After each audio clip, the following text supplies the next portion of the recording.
Cet anniversaire nous rappelle une vérité simple. Nos destins sont liés. L'humanité est une et indivisible. Nos peuples ne peuvent prospérer que si la paix est assurée, si le développement est partagé et si la dignité humaine est garantie pour tous. 80 ans après la fondation de l'ONU, le monde fait face à une accumulation de menaces inédites. Guerres persistantes, rivalités géopolitiques, montée du terrorisme et du crime organisé, crise climatique, humanitaire et alimentaire sans précédent. Jamais, depuis la guerre froide, nous avons vu une telle fragilité. En Europe, la guerre en Ukraine continue de causer d'immenses souffrances humaines et de fragiliser la stabilité mondiale.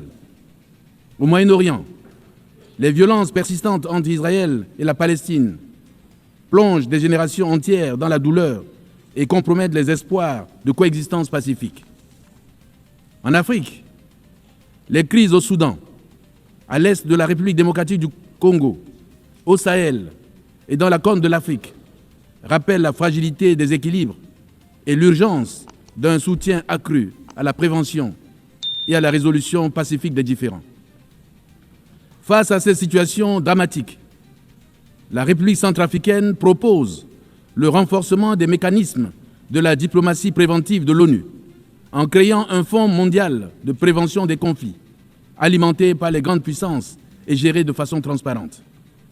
Ce fonds devrait permettre de financer, dès les premiers signaux de crise, des missions de bons offices, des médiations internationales et le déploiement de forces de maintien de la paix rapides et crédibles.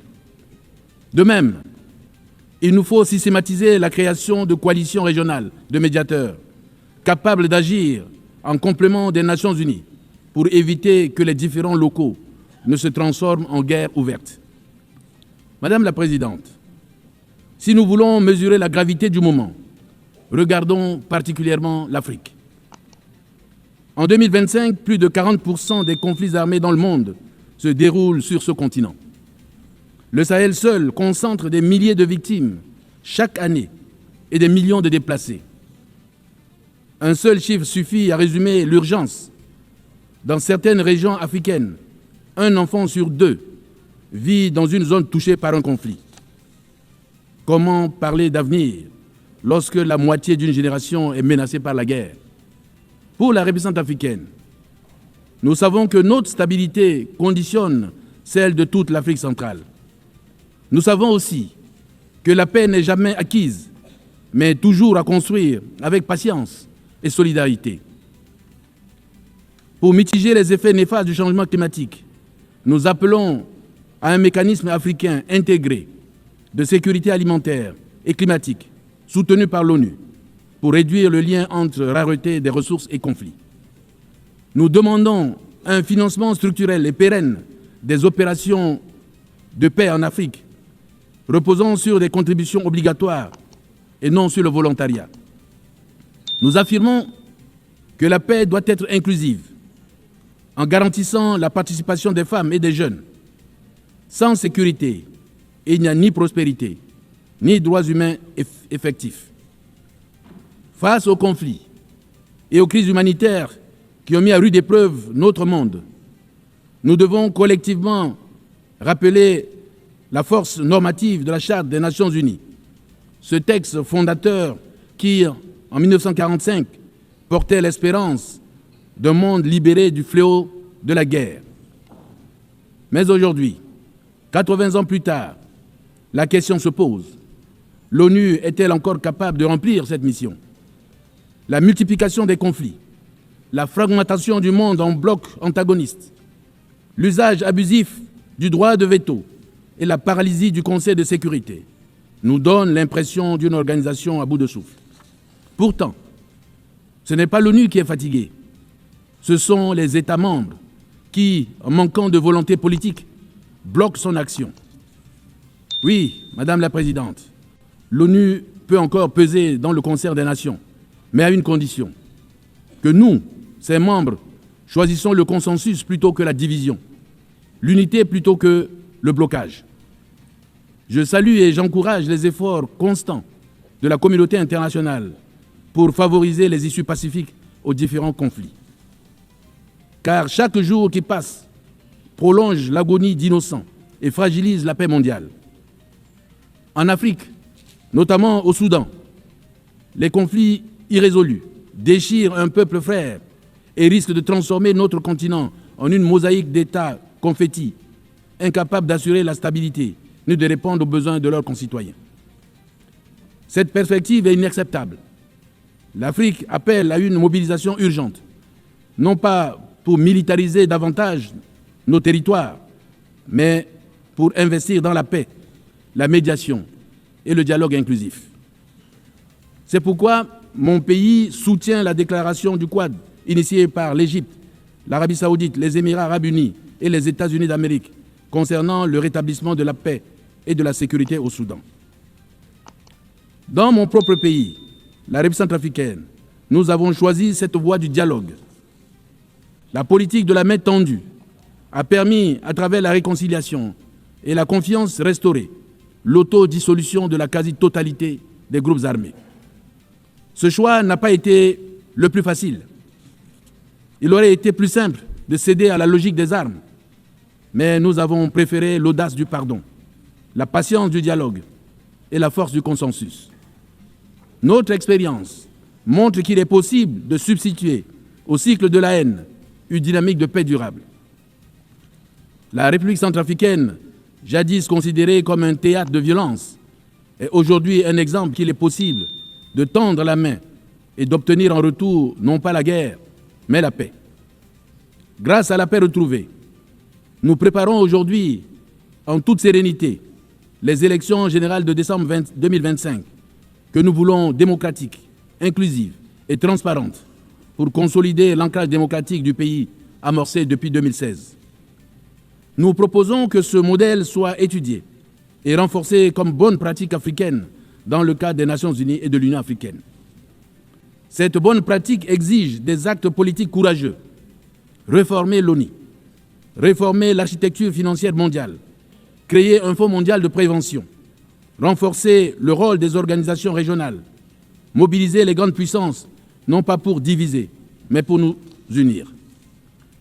La République centrafricaine, forte de son expérience, se tient prête à apporter son expérience à ce vaste chantier pour bâtir un ordre mondial fondé sur la justice, la dignité humaine et le respect du droit international.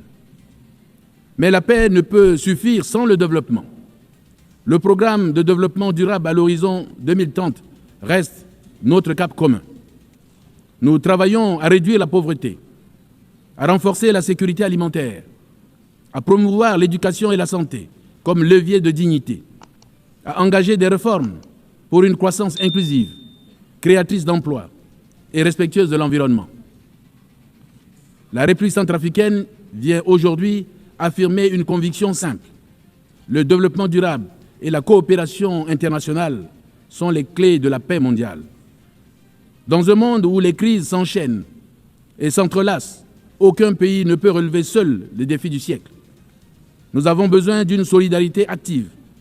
Nous avons besoin d'une prospérité véritablement partagée. Nous avons besoin d'un sursaut d'humanité. Pour ce sursaut d'humanité, permettez-moi, Madame la Présidente, de livrer 3 messages simples mais essentiels. Premièrement, le développement inclusif est une arme de prévention. Là où il y a exclusion, pauvreté, injustice, la colère s'installe, les rancunes s'accumulent et les conflits éclatent. Mais là où l'on investit dans l'éducation, la santé et l'emploi, ce sont les germes de la paix qui poussent. Une école ouverte, ce n'est pas seulement des bancs remplis d'élèves, c'est une société qui choisit l'avenir plutôt que la violence. Un emploi créé, ce n'est pas seulement un revenu, c'est une dignité préservée et une famille qui croit de nouveau à la paix. Deuxièmement, la coopération internationale est vitale. Nos défis ignorent les frontières. Le climat, les pandémies, les migrations, les marchés, tout cela dépasse les capacités de chaque État isolé. Aucun mur, aucun port fermé, aucune barrière ne protège durablement contre une tempête, un virus ou un désespoir migratoire. La seule protection, c'est l'action collective, c'est le multilatéralisme. Troisièmement, le développement durable est aussi une dette morale envers nos enfants. Leur laisserons-nous une planète exsangue, une dette écologique et sociale qui les condamnera avant même d'avoir commencé leur vie d'adulte? Ou leur transmettrons-nous un monde plus juste, plus vert, plus digne? Ce choix ne peut plus attendre. Madame la Présidente, pour un monde plus juste, la République centrafricaine souhaite aujourd'hui tracer des chemins d'avenir en partageant 3 pistes qui ne sont pas de simples propositions techniques, mais des choix de civilisation. D'abord, il nous faut imaginer une initiative mondiale pour la reconstruction des États fragiles, car dans un monde qui laisse certains de ses membres brisés, ne peut pas prétendre à la paix universelle. Les nations meurtries par les conflits ne doivent plus rester seules à panser leurs plaies. Elles ont besoin d'une communauté internationale qui les relève, les accompagne et leur redonne confiance. Investir dans la reconstruction institutionnelle, c'est refuser le cycle sans fin de la guerre et du désespoir. À cette reconstruction institutionnelle doit ensuite s'ajouter un engagement fort pour notre planète. C'est pourquoi nous appelons à un pacte des Nations Unies pour la protection des écosystèmes critiques, un pacte qui relie le climat, la biodiversité et les droits humains. Détruire une forêt, ce n'est pas seulement abattre des arbres, c'est effacer des cultures, menacer des vies et préparer les crises de demain. Protéger la nature, c'est protéger la paix. Enfin, il est temps de rêver grand pour l'Afrique. C'est le sens de l'idée d'un corridor vert de développement en Afrique centrale qui allie infrastructures modernes, énergie propre et intégration régionale. De Bangui à Kinshasa, de Douala à Libreville, ce corridor serait un trait d'union entre nos peuples et une promesse d'avenir pour toute l'humanité. Car l'Afrique n'est pas un continent à assister, elle est un continent à relever. Elle n'attend ni charité ni compassion, mais des partenariats justes et courageux. L'ère de la dépendance de l'Afrique est révolue. Le rôle de l'Afrique dans le concert des nations doit être respecté. Souveraineté et non subordination. Partenariat et non exploitation. Il est inadmissible de voir la pauvreté s'aggraver en Afrique, tandis que la richesse s'accumule dans les pays du Nord. Il est temps que les injustices causées à l'Afrique soient réparées. C'est pourquoi la République centrafricaine soutient l'initiative panafricaine sur les réparations, ainsi que les efforts du continent tendant à établir un dialogue respectueux et équitable avec les partenaires. Dans cette veine, mon pays soutient l'initiative pour la gouvernance mondiale lancée le 1er septembre 2025 par la Chine et qui s'inscrit dans le prolongement des initiatives mondiales pour le développement, la sécurité et la civilisation, mettant l'accent sur la construction d'un système de gouvernance internationale plus juste et plus équitable. Madame la Présidente, nous sommes tous d'accord sur le principe du développement durable. Mais 2 obstacles demeurent, le financement et la répartition des responsabilités entre le Nord et le Sud. Sur ces 2 points, il est temps de parler vrai. Chacun doit prendre sa part selon ses moyens et ses responsabilités historiques. Car la solidarité n'est pas une option morale, c'est une obligation politique. Cette obligation politique implique que le développement durable est la condition même de notre avenir commun. La République centrafricaine, en dépit de ses modestes moyens, mais forte d'une volonté politique inébranlable, prend toute sa place dans ce combat collectif.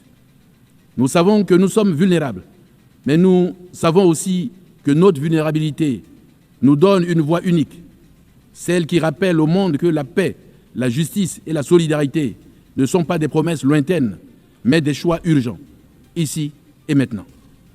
En ce 20e anniversaire, la République centrafricaine réaffirme son attachement indéfectible aux valeurs incarnées par l'ONU. Mais elle souligne que ces valeurs ne peuvent être garanties sans une réforme profonde du système multilatéral et en particulier du Conseil de sécurité des Nations Unies, dont la composition actuelle est devenue anachronique et voire illégitime. Il y a 80 ans, lorsque les Nations Unies sont nées, l'Afrique n'était pas libre. La plupart de nos pays vivaient encore sous la tutelle coloniale. Notre voix ne comptait pas. Aujourd'hui, l'Afrique, c'est 1,4 milliard d'habitants. Dans 30 ans, ce sera 2,5 milliards. Un être humain sur 4 sera africain. L'Afrique sera le continent le plus jeune et le plus décisif du siècle. Et pourtant, pas un seul siège permanent au Conseil de sécurité n'appartient à l'Afrique. Pas un seul. Comment parler de sécurité et de justice internationale quand le continent de demain est traité comme celui d'hier? La République centrafricaine porte ici la voix de l'Afrique pour dire assez. L'Afrique doit avoir 2 sièges permanents avec droit de veto, non par faveur, mais par justice, non par privilège, mais par nécessité. Nous proposons aussi la création d'une charte mondiale pour la gouvernance numérique et l'intelligence artificielle éthique, afin que les droits humains soient protégés dans l'espace digital. Nous appelons à la mise en place d'un indice mondial d'équité et de résilience démocratique, complémentaire au PIB, pour mesurer la dignité, la justice et l'inclusion. Mon pays agit déjà à son échelle. Nous avons validé notre 3e rapport sur la résolution 1325, Femmes, Paix et Sécurité. Nous avons actualisé notre plan de suivi Beijing +30. Nous renforçons nos mécanismes nationaux de redevabilité pour placer les femmes, les jeunes et les plus vulnérables au cœur des politiques publiques. En ce 80e anniversaire de l'ONU, rappelons la vision des fondateurs, remplacer la force des puissants par la force du droit et bâtir un avenir de dignité pour tous. Je vous remercie.